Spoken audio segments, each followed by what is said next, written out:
जुलाई जा रहा है, अगस्त आ रहा है और हमने अभी तक कोई तैयारी नहीं की है आपके लिए। Don't stress out. In this video मैं आपको बताऊंगी आपको क्या करना है और क्या नहीं करना है for your half yearly preparation. Commerce edition, business studies, economics, accountancy and your additional subjects. So here we go.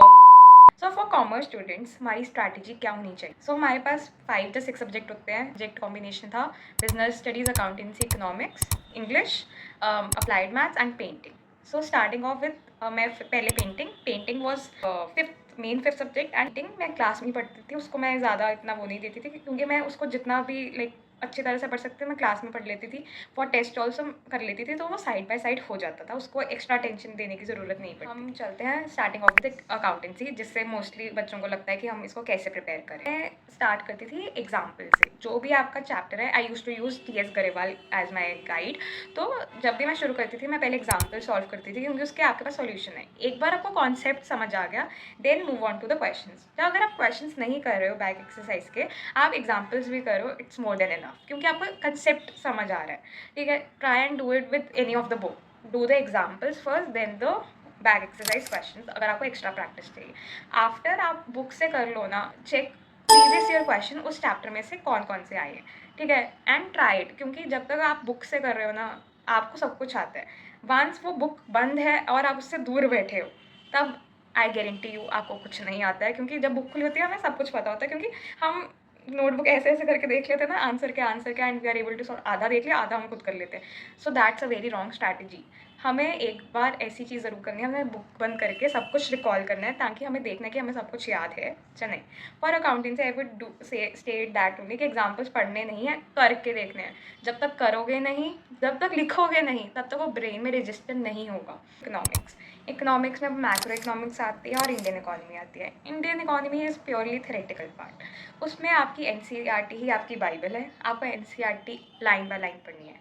For macro economics I use VK ओरी में you make notes, highlight the main points. Economics is all about keywords. अगर आपसे जो question पूछा है उसमें keyword है, you get full marks. And I know national income थोड़ा टफ चैप्टर है, उसको समझने के लिए काफ़ी टाइम लग सकता है। सो डोंट वरी, आप हाफ ईयरली के लिए उतना बेसिक कंसेप्ट अपना इकट्ठा करना शुरू करो।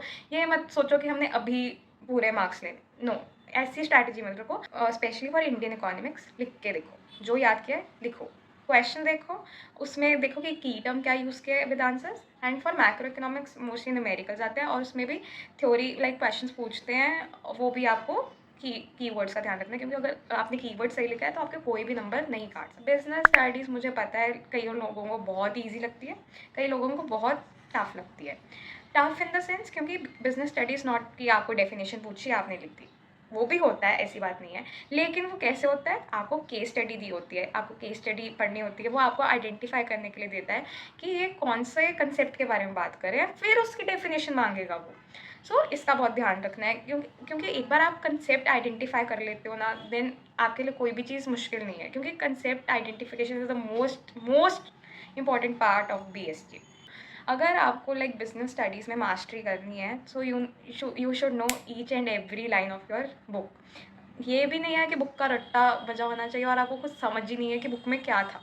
आपको बुक की हर लाइन पता होनी चाहिए with the understanding of the text written on it. ठीक है, once you are aware about the text written and everything, all goes fine. अगर आपने अपना लाइक ग्रिप बना लेना कि आप कंसेप्ट अच्छी मतलब केस स्टडी पढ़ रहे हैं और आपको पता चल रहा है कि किस कंसेप्ट के बारे में बात चल रही है, आई एम गारंटिंग यू आपको 100 ऑन 100 लाने में से कोई नहीं रोक सकता।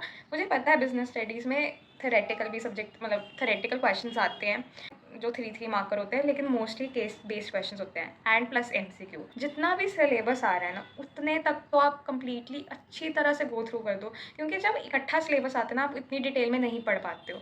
क्योंकि half yearly is a very good time. मैं अभी भी फिर से कहूँगी कि मार्क्स के पीछे मत भागना, अपने कंसेप्ट्स के पीछे भागना। ये सोचो कि आपका ये जो हाफ ईयरली है ये छोटा टेस्ट है जो आपको बताएगा कि आपको कितना मेमोराइज कर पा रहे हो, आप क्या गलती करो जिसको आपको आने वाले टाइम में सुधार। On to applied maths, the most dangerous exam ever for me. मैं ऐसा कोई भी पेपर नहीं होगा जिसके पीछे मेरा मेंटल ब्रेकडाउन, जो भी इमोशनल मेंटल सब कुछ ब्रेकडाउन ना हुआ हो।